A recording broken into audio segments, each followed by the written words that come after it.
Matrice et calcul matriciel.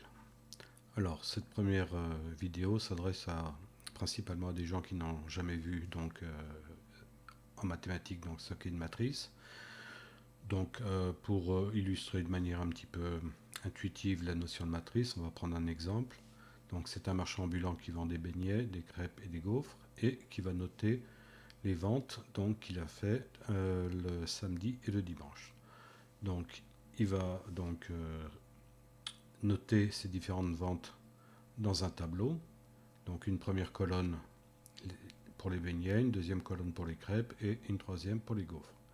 Et il va noter les ventes le samedi et le dimanche. Alors soit on peut faire un tableau comme on l'a présent en début de chapitre, soit on peut raisonner simplement sur les valeurs qui sont à l'intérieur de ce tableau et les disposer sous la forme d'un tableau de valeurs.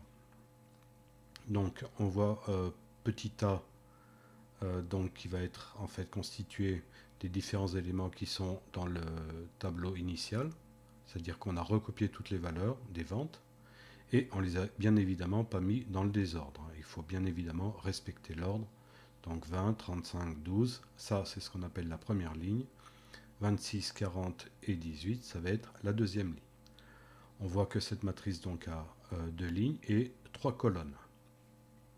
Donc de manière générale, en mathématiques, on appellera ce tableau de valeurs une matrice de dimension. Alors on parle de dimension d'une matrice, on parle d'ordre d'une matrice ou de taille.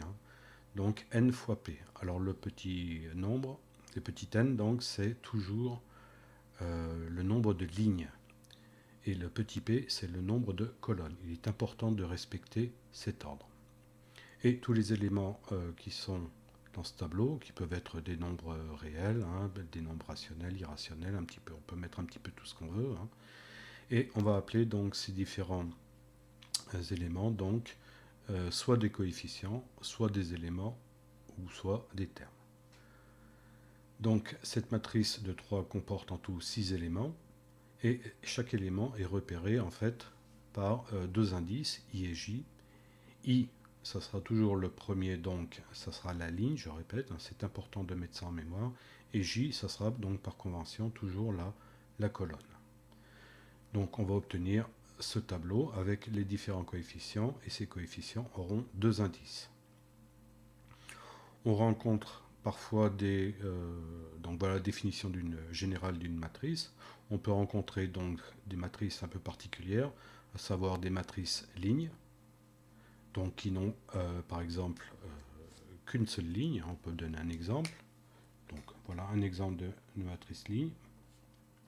Donc j'ouvre c'est une parenthèse, attention notation. Ensuite je peux mettre les différents termes de la matrice. Faites bien attention à ne rien mettre, pas de virgule, pas de point, on met simplement un espace entre les différents éléments d'une matrice. Donc voilà une matrice ligne.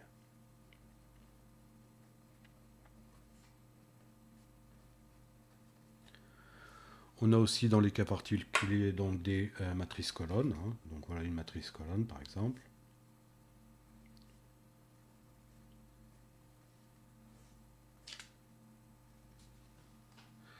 Voilà donc là on aura trois lignes et une seule colonne.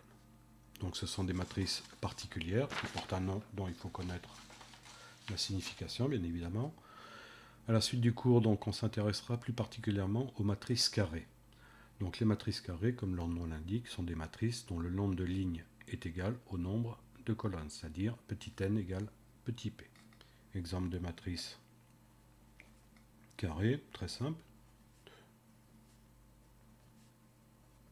Bon, là je mets des noms des antirelatifs. C'est simplement parce qu'après on va faire des calculs sur les matrices, donc autant avoir des choses qui sont faciles à calculer. On ne va pas s'embêter avec on peut, bien sûr, avec des fractions, des nombres irrationnels, etc. Mais dans l'absolu, on le peut. Donc pour limiter la difficulté, je vais simplement mettre des antirelatifs. Donc voilà une matrice carrée. Donc là, ça c'est la ligne 1 et la ligne 2. On va toujours de la gauche vers la droite. Et voilà donc pour les colonnes. Donc les colonnes, on part du haut et on va vers le bas. En ligne 1, 2. Ça c'est la colonne 1 et ça sera donc la colonne 2. Donc voilà pour une matrice carrée, donc le nombre de lignes est égal au nombre de colonnes. Dans le cas d'une matrice carrée, on va parler de diagonale principale. Alors qu'est-ce que c'est? La diagonale principale, c'est tout simplement les éléments qui sont situés sur cette diagonale. Pas celle-là, hein, attention. C'est bien celle-là, donc on part du coin en haut, donc à gauche, et on se dirige donc au coin en bas à droite. Donc voilà ce qu'on appelle la diagonale principale, sur laquelle donc on va retrouver différents éléments. Et ce qu'on appelle la trace d'une matrice, qu'on appelle TR, hein, de A, ou de C, pardon. Ça sera par exemple donc la somme des éléments qui sont sur la diagonale principale. Dans notre cas, ça sera 2 plus 4, c'est égal à 6. Donc là, je vais mettre en place un certain nombre de définitions dont je me servirai par la suite.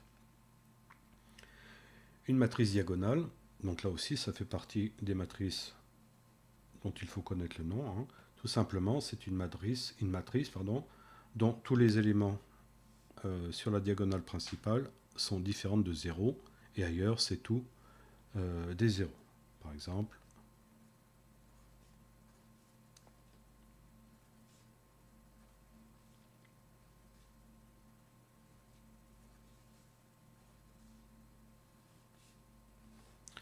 donc voilà ce qu'on appelle une matrice diagonale. On voit bien que tous les éléments qui sont sur la diagonale principale sont différents de 0. Alors l'intérêt des matrices diagonales, c'est qu'elles sont particulièrement simples à utiliser et donc à faire différents calculs. Donc on va passer en revue un petit peu plus tard.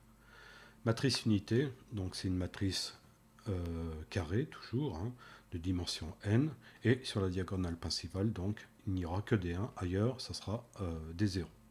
Donc pour la matrice nulle, là c'est encore plus simple, hein, puisqu'en fait tous les éléments qui sont dans cette matrice sont nuls, c'est égal à 0. On dit que deux matrices sont égales quand elles ont la même taille. Alors elles ne sont pas forcément carrées, hein, il suffit qu'elles aient simplement la même taille et que leurs coefficients, c'est-à-dire qu'ils ont les coefficients, les termes qui ont les mêmes indices, hein, aussi bien pour le i et pour le j, donc soient tous égaux.